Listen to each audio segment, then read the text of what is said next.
Man, political language is so utterly detestable to me. If you go on left-leaning social media sites, you see the leftists saying Trump is melting down, J.D. Vance is melting down. You go on right side, you've got Tim Walz is melting down, Kamala Harris is losing it.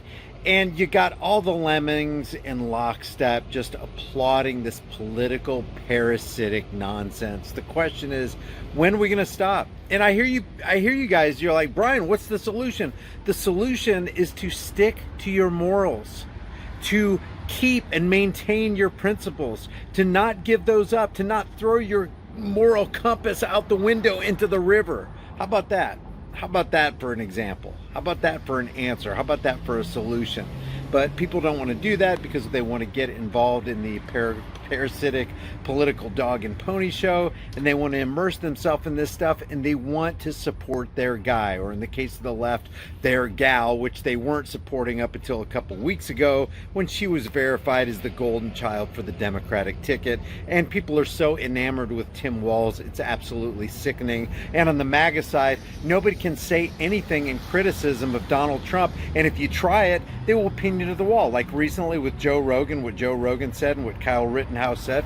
Kyle Rittenhouse was literally sticking to his guns with the Second Amendment, and it's basically like, if somebody doesn't 100% uncompromisingly support the Second Amendment, then I am not supporting him. Hi, I'm Kyle Rittenhouse, Outreach Director for Texas Gun Rights. A lot of people are upset that I said I'm going to be writing in Ron Paul for President of the United States. And that is true. I will be writing in Ron Paul.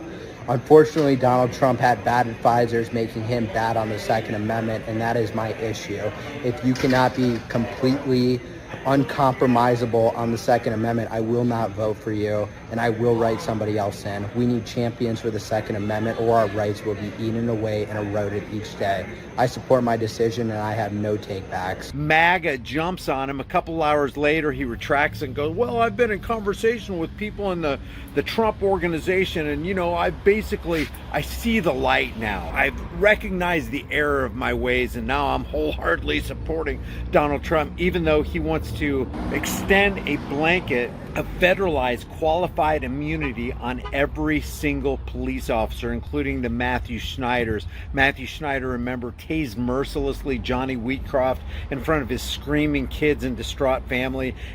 Philip Brailsford shot and killed Daniel Shaver in the La Quinta Inn, and he had done absolutely nothing wrong. So we're talking about a blanket of qualified immunity, and this immunity, federalized immunity, would extend even to the Memphis jump out crew that offed Tyree Nichols. That's how bad it is. But we're going to indemnify police officers and law enforcement officials throughout the United States from being destroyed by the radical left for taking strong actions on crime. They're going to be indemnified. We're going to pay them for their costs, for their lawyers. We have to give authority back to law enforcement so they can properly protect people, because right now the law enforcement is not allowed to do their job because crime is so bad. And if you do anything as a law enforcement person, they take away your house, they take away your family, they take away your pension. We're going to make it so that we're going to give them essentially immunity. We're going to make it that they are not going to be losing their pensions. Trump has 4 red flag laws, extreme risk protection orders, which is absolutely antithetical to the Second Amendment, and you're going to support him? I have called for red flag laws, also known as extreme risk protection orders. We must make sure that those judged to pose a grave risk to public safety do not have access to firearms, and that if they do, those firearms can be taken through rapid due process. The new law gives authorities in New York the power to confiscate guns before any crime is committed. Or might take the firearms first and then go to court. I like taking the guns early. To go to court would have taken a long time. So you could do exactly what you're saying, but take the guns first, go through due process second. When you support Trump, you support red flag laws. When you support Kamala, you're supporting red flag laws. We who believe that every person in our nation who should have the freedom to live safe from the terror of gun violence will finally pass red flag laws, universal background checks, and an assault weapons ban. Red flag laws. Red flag laws. Red flag laws. Red flag laws. When you support Trump, you're supporting, I like take the guns first, due process second. Is that really what you support? I like taking the guns early. Is it that easy to abandon your morals and your principles and fail to do the right thing? Is it that easy for you, really? You're so scared about what might happen to America if Trump doesn't get my vote, Kamala's gonna win. You know, the people on Kamala's side are saying the same thing. They're like, the existential threat in America is Donald J. Trump. No, the existential threat is now what it has been for the last 100 and how many years? 107, 110 years, 111 years? The Federal Reserve. We're talking about legalized counterfeiting. It's a legalized counterfeiting ring, and unless we do something about the dishonest money system, we're going to continue to have corruption in politics. They are not interested in giving up their political, powerful careers. And they're not interested in exposing the Federal Reserve, the banking cartel. They're not interested in eliminating the domestic terror cell known as the IRS or the ATF or the FBI or any one of these organizations that are 100% against Americans. Ask Malinowski. Oh, that's right. You can't ask Malinowski. Ask Randy Weaver's wife how much of a terrorist organization the ATF or the FBI is. Oh, that's right. You can't ask her because she was summarily executed. Okay, I'll tell you what. Ask the 26 kids who were destroyed at the Branch Davidians compound because they were stockpiling weapons. Oh, that's right. You can't ask them either because they were burned to death along with 76 other innocent people who just wanted to be left alone. So yeah, we got a lot of issues. We got a lot of problems that we got to deal with, and those problems aren't going to be healed and ain't going to go away if you keep supporting your guy because he's Team Elephant or Team Donkey. And I don't understand what people don't understand about this. All you got to do is just say no. It's like with the COVID 1984 by George Orwell lockdowns. All we had to do was stand together and go, you know what?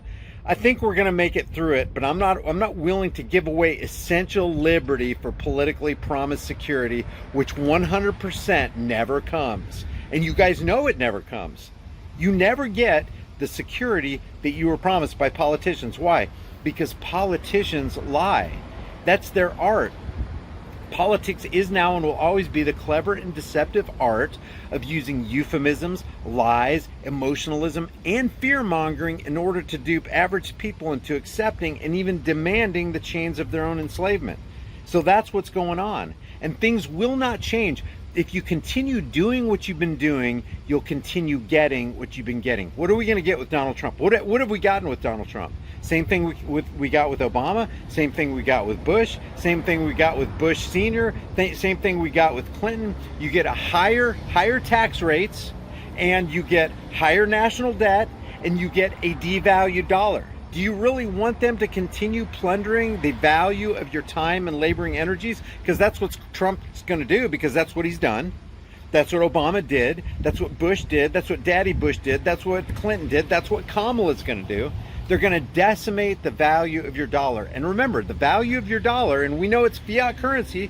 It's a fiat currency Ponzi scheme. It's a petrodollar system that needs to completely end and be replaced with sound money. But what needs to happen is we need to end the fiat currency Ponzi scheme system and reinstitute sound money. How do we do that?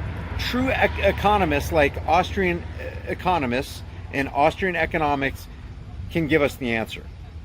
Because it's a sound answer based on morality and principles, the thing that Washington's District of Criminals doesn't have. Did you know that Washington's District of Criminals, look it up, Google, just ask Google, how many lobbyists are in Washington, D.C., which is the District of Criminals? You will be astonished. There's only 535 so-called representatives of the people, but there are 12,000 lobbyists calling the shots, AIPAC being one of the biggest lobbyists. I wonder why we're giving $3.5 billion a year to Israel.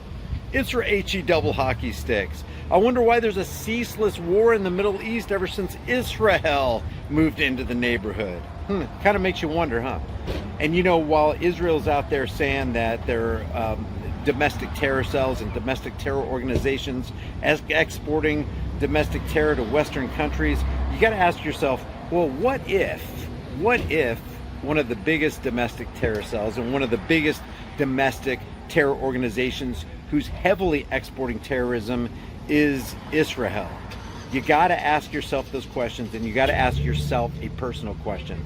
Why am I voting Team Red? Why am I voting Team Blue? Why do I continue to buy into the left versus right paradigm lie? Why do I continue to play this political parasitic game that is ruled by liars and professional criminals and thieves? And why don't I do something different? Because if we do what we keep doing, we've been doing, then we'll keep getting what we've been getting. And if you keep doing what you've been doing, expecting a different result, you have to know at this point that you're acting in insanity.